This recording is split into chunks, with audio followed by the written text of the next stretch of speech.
Y10을 향한 시청자 의견이라면 모두 귀 기울여 듣고 답하는 시청자 톡톡 Y 시간입니다. 오늘 주목한 시청자 의견을 AI 앵커 Y고가 소개해드립니다. 지금 바로 만나보시죠. 안녕하세요. AI 앵커 Y고입니다. 오늘의 첫 번째 주제는 폭우로 인한 농작물 피해에 대한 시청자 의견을 들어봤습니다. 자세한 내용 지금 바로 보시죠.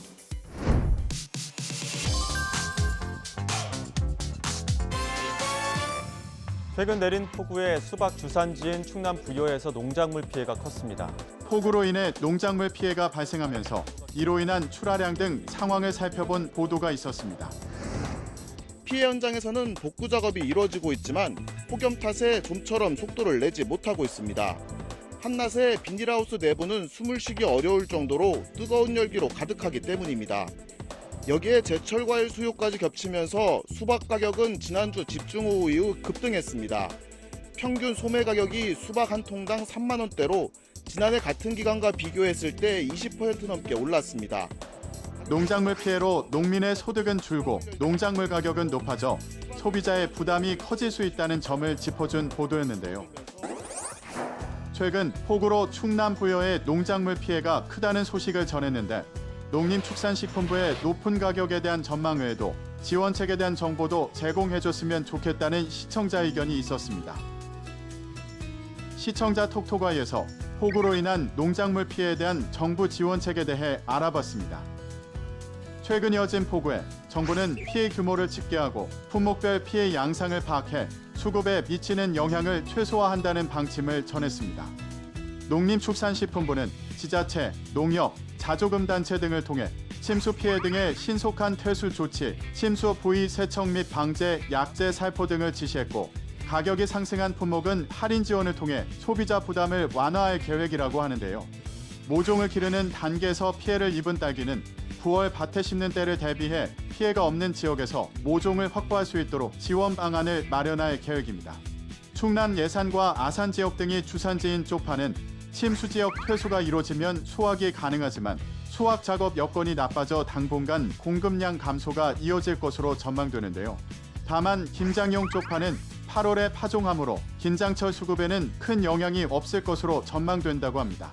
축산 피해도 전국적으로 속출했는데 피해 지역 대부분이 폭우에 따른 축사 침수, 사료 저장고 유실, 전기 차단 등의 직격탄을 맞았습니다. 가축 중 피해 규모가 가장 큰 가금류는 농림축산식품부가 계절적인 수요 증가에 대비해 이미 6월에 병아리 입식량을 3.6% 늘렸는데요.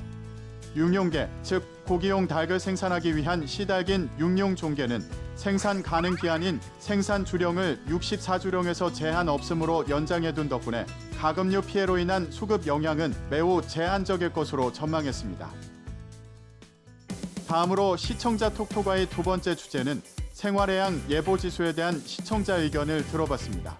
어떤 내용을 담고 있는지 이어서 확인해 보시죠.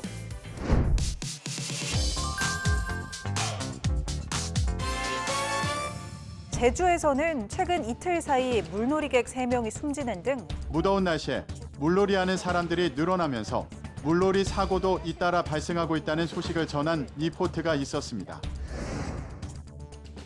최근 5년간 물놀이 사고 사망자는 112명, 7월 하순에 가장 많은 사망자가 발생했습니다.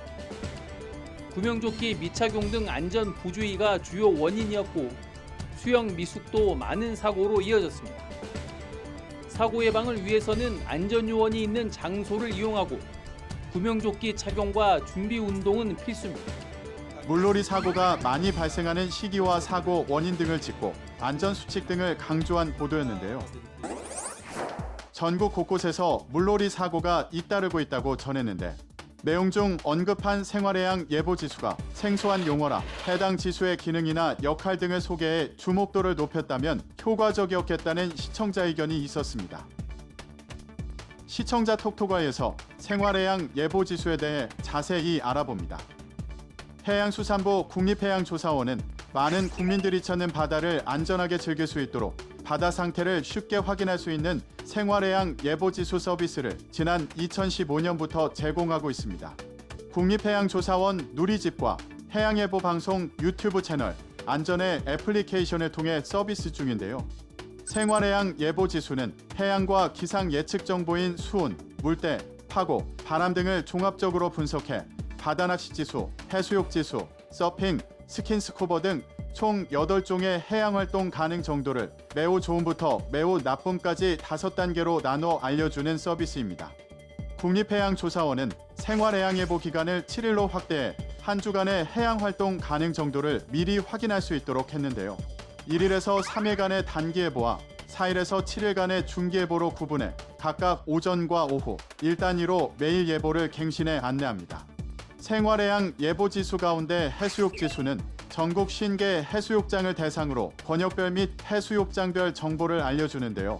해수욕장 개장 기간에만 제공됩니다. 스킨스쿠버 지수는 제주, 속초, 양양 등 동해와 남해의 18개 다이빙 포인트에 대한 지수를 알려주는데요. 이외의 다른 지수도 필요에 따라 찾아볼 수 있다고 합니다. 마지막으로 오늘 시청자 톡톡과의 세 번째 주제는 APO 시스템에 대한 시청자 의견을 들어봤습니다. 이어지는 내용도 지금 바로 만나보시죠.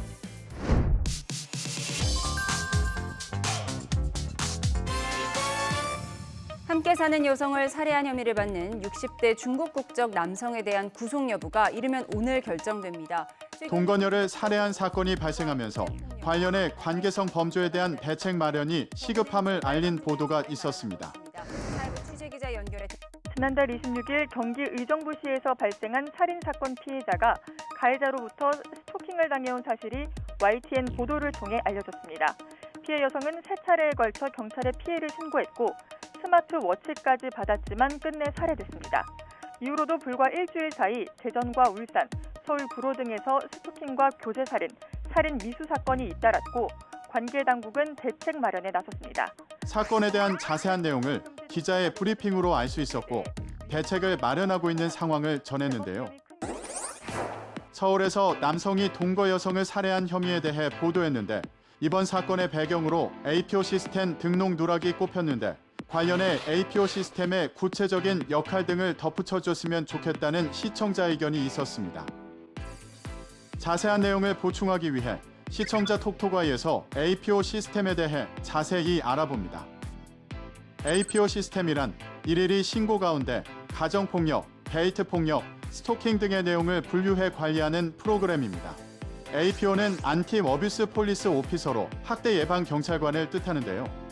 학대 예방 경찰관은 기존 가정폭력 전담 경찰관 제도를 보완해 2016년 새롭게 발족된 조직으로 가정폭력과 아동, 노인 학대 사건에 대한 예방, 수사, 사후 관리를 총괄 전담하고 있습니다. 지난 2023년 경찰은 8억 7천만 원의 예산을 들여 APO 시스템 개선 사업을 실시했는데요. 범죄 피해자 보호 조치에 신속한 대응을 강화하는 방향에 초점을 뒀다고 합니다. 내용을 살펴보면 APO 시스템과 형사사법 정보 시스템 KICS, 서울시 등 지자체와 연계를 강화했습니다. APO 시스템과 KICS 정보가 실시간 연동되며 서울시 등 지자체와는 피해자의 신고 접수된 내용과 피해자 관련 지원 정보를 실시간 공유받을 수 있는 체계를 마련했는데요. APO 시스템과 KICS가 실시간 연동됨에 따라 해당 조치들에 대한 법원의 결정 내용을 즉각적으로 파악해 대응에 나설 수 있게 됩니다. 지자체에는 신고 접수된 내용을 실시간으로 전달해 지자체에서 행할 수 있는 피해자 보호 조치와 지원이 즉각적으로 이루어지도록 한 겁니다. YTN 방송의 부족한 부분을 채우는 시청자 톡톡아이 시간. 다음 주도 다양한 시청자 의견과 함께 돌아오겠습니다.